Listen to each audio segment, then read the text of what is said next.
मित्रांनो, सोयाबीनमध्ये उगवणी पूर्व तणनाशक जे आहे हे आपण आज घेत आहोत. तर आपली लागवड जी आहे ही केलेली आहे आपण 27 जूनला.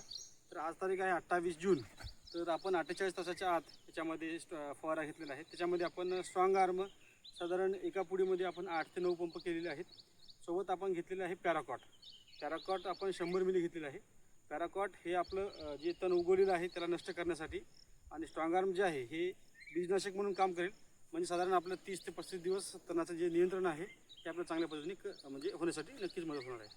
बरेच शेतकरी काय करतात की बारीक बारीक टिकली गवत असं निघलेलं असते आणि अशामध्ये फक्त स्ट्रॉंग आर्म घेतात. त्याच्यासोबत तुम्हाला स्ट्रॉंग आर्मसोबत पॅराकॉट किंवा राऊंड अप या दोनपैकी एक तणनाशक कंपल्सरी घ्यावं लागेल.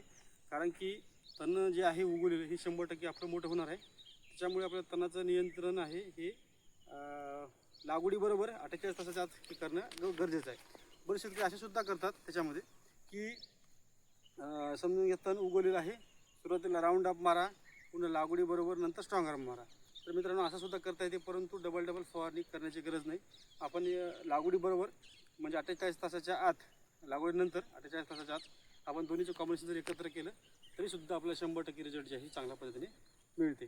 तर बऱ्याच शेतकऱ्यांना असा सुद्धा एक प्रश्न पडला असेल की याचा उगवणीवर काही परिणाम होईल का? तर मित्रांनो, याच्या उगवणीवर कोणताही परिणाम होत नाही. साधारण आपण 2-3 वर्षापासून याचे प्रयोगसुद्धा घेत आहोत आणि आपण सुद्धा आपल्या शेतामध्ये हा प्रयोग केलेला आहे.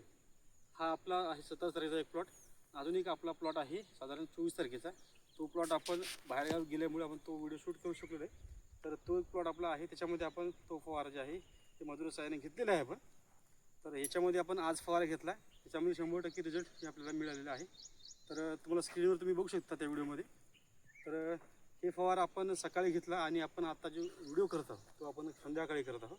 त्याच्यामध्ये फवारे केल्यानंतर जे तण आहे ते तुम्हाला दिसू शकते, बघू शकता. याच्यामध्ये मक्का जे तण आहे किंवा बारीक बारीक गवतसुद्धा आहे. तर याच्यामध्ये बघू शकता हे जे सुकल्यासारखं दिसते गवत, हे आपण सकाळी फवारणी केल्यानंतर साधारण याला 6 ते 7 तास होऊन गेलेले आहेत आणि संपूर्ण गवत जे आहे हे मान टाकत आहे. म्हणजे याचा अर्थ आहे की आता हे तणनाशक हे कार्य यांना सुरू केलेलं आहे. राऊंडअप जे आहे हे आपलं हळूहळू कार्य करते आणि पॅराकॉट जे आहे हे ताबडतोब आपल्या पिकाला जळण्याचं काम हे करत असते. जर बारीक गवत असेल तर पॅराकॉट हे चांगलं आहे राऊंडअपपेक्षा. जर 2 पानावर 3 पानावर जर असेल गवत बारीक एकदम टिकलीसारखं गवत, तर त्या ठिकाणी पॅराकॉट जे आहे साधारण 100 मिलीने तुम्ही जर घेतलं तर 100% रिझल्ट जे आहे तुम्हाला त्या ठिकाणी मिळणार आहे. राऊंडअपचे सुद्धा रिझल्ट आहे, पण थोडंसं राऊंडअप हळूहळू रिझल्ट जे आहे हे देत असते. तर आपण बरेच शेतकरी घाबरत असतात कारण की याच्यामध्ये दोन्हीचं कॉम्बिनेशन एकत्र जमते किंवा नाही. कारण की बेडवर जर म्हणलं तर याच्यामध्ये आपण कुळपणी करणार नाही. त्याच्यामुळे आपल्याला आता ही जे आपण उगवणी पूर्व तणनाशक जर घेतलं तर सोबत पुन्हा आपलं साधारण 20 दिवसांनी पुन्हा याच्यामध्ये तणनाशक घ्यावं लागेल. तर आपण तो सुद्धा तणनाशक त्याच्यामध्ये वापर करणार आहे. दोन्ही तणनाशक घेतल्यानंतर कोणताही परिणाम आपल्या पिकावर होत नाही. याच्यामध्ये फक्त एक आहे, फक्त तणनाशकाचा खर्च वाढत आहे, परंतु याच्यामध्ये खुरपणी, डवरणी, कोळपणी ही जे खर्च आहे ते खर्च आपल्या शेतामध्ये राहणार नाही. त्याचबरोबर संपूर्ण शेत जे आहे एकदम क्लीन राहणार आहे. म्हणजे कोणतीच काळी कचरा जे आहेत हे शेतामध्ये आपल्या जे हिरवे गवत आहे हे कोणतंच गवत आपल्या शेतामध्ये दिसणार नाही. तर हे ज्याचा रिझल्ट आहे ते आपण 2 दिवसामध्ये किंवा मग ज्या प्लॉटमध्ये आपण ऑलरेडी मारलेलं आहे त्या प्लॉटचा रिझल्ट तुम्ही व्हिडिओमध्ये बघू शकता.